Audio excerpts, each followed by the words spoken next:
আজকে আমি নতুন একটি ভিডিও নিয়ে হাজির হয়েছি আপনাদের মাঝে। কিভাবে সকলের প্রিয় সুস্বাদু খাবার বেলপুরি ও পানিপুরি তৈরি করা হয় সেই দৃশ্য দেখার জন্য। দেখুন কি সূক্ষ্মভাবে শসাগুলো সুন্দরভাবে ছোট ছোটভাবে টুকরো টুকরো করে কাটছে সালাদ তৈরির জন্য। খুব দক্ষতার সাথে সালাদগুলোকে কাটা হচ্ছে। এই সালাদগুলো দ্বারাই বেলপুরি ও পানিপুরি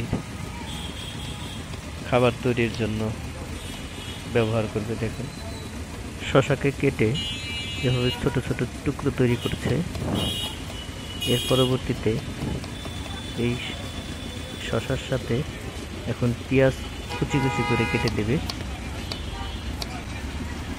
খুব পাতলা করে কাটছে।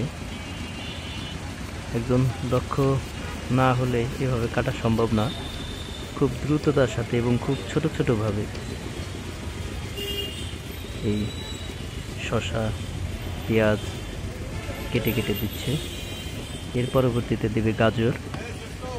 বেশ কয়েক প্রকারের সবজি মিশ্রণ করে সালাদ তৈরি করছে। দেখুন গাজরগুলো কিভাবে সেই একই দক্ষতার সাথে খুব ছোট ছোট টুকরো করছে। এরপর এগুলোই বেলপুরি ও পানিপুরির সাথে মিশিয়ে পরিবেশন করবে।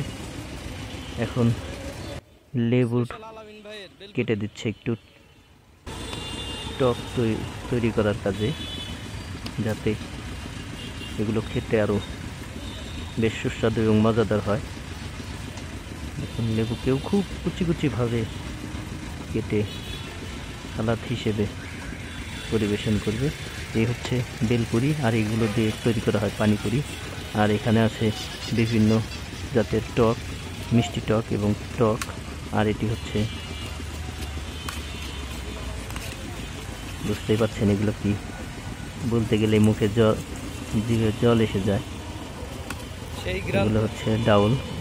বিভিন্ন মশলা দিয়ে ডাউল সিদ্ধ করে বেলপুরি তৈরির উপকরণ হিসেবে তৈরি করেছে।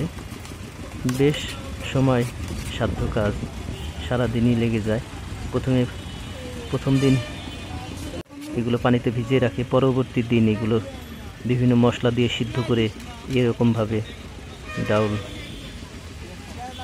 রান্না করে নিয়ে আসে। আর ওই ভিতরে দেখছেন ওগুলো শুকনো মরিচের গুঁড়ো। দেখুন বেলপুরি তৈরি করছে। প্রথমে বেলপুরির যে খোলস সেটাকে এনে মাঝখানে একটু গর্ত করে সেখানে ওই ডাউলের উপকরণ সেগুলো দিচ্ছে এবং কিছু সবজি সালাদ সেটা দিয়ে পরিবেশন করছে। হয়ে গেল বেলপুরি। ঠিক একইভাবে তৈরি করা হয় পানিপুরি। দেখুন ভাইটি আমার সামনে এনে পরিবেশন করছে। এখন দিচ্ছে মিষ্টি টক পানি, যেগুলো বিভিন্ন মশলা দিয়ে এবং তেঁতুল উপকরণ দিয়ে তৈরি করা হয়। এখন দিচ্ছে বিভিন্ন জাতের মশলার সংমিশ্রণ, তারপর পরিবেশন করে।